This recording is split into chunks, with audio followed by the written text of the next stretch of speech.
వెనక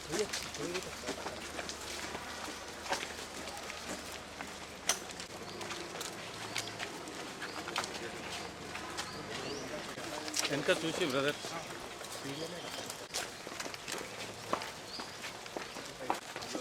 అన్న బ్యాగ్ జరిగే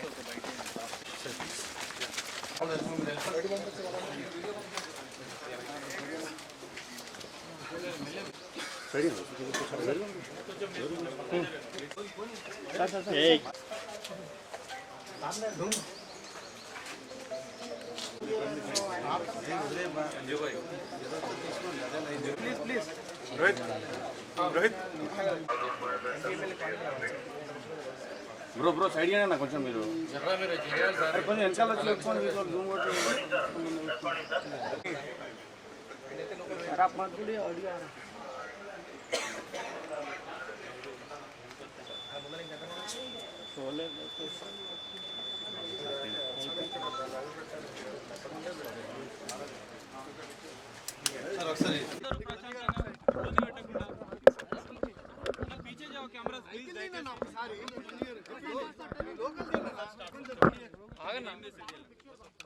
కొంచెం ప్లీజ్ సైడ్ పెట్టండి అందరూ మైక్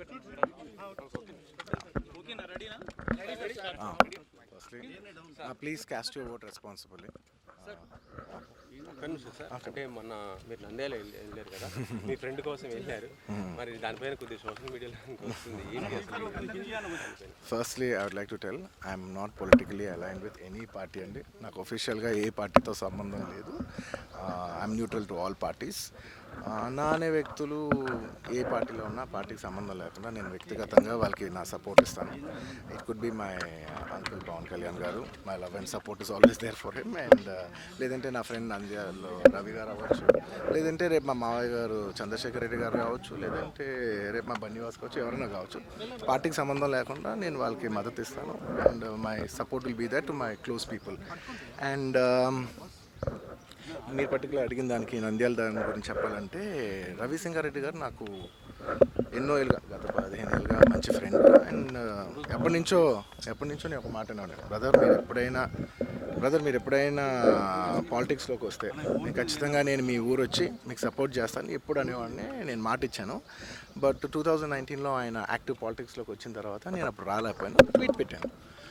ఈ 2024కి వచ్చేసరికి అప్పటి నుంచి నా మనసులో ఉంది, అరే ఇలా మాట ఇచ్చాం కదా, ఖచ్చితంగా వచ్చి ఒకసారి నాకు కనపడాలని నా మనసులో ఉంది. అండ్ ఈసారి ఎలక్షన్లో ఆయన నుంచుందని తెలిసింది వెంటనే నేనే ఫోన్ చేసి, బ్రదర్ చెప్పాను కదా ఇలా వస్తానని, నేను వద్దాం అనుకుంటున్నాను చెప్పాను. వచ్చాను నేను, మా వైఫ్ పర్సనల్గా వచ్చి ఆయన ఊరు విజిట్ చేసి ఆయన ఇంటికి వెళ్ళి ఆయన్ని ఒక గుడ్ విల్ జెస్చర్ కింద ఆయన కలిసి బెస్ట్ విషెస్ చెప్పేసి వచ్చేసాను.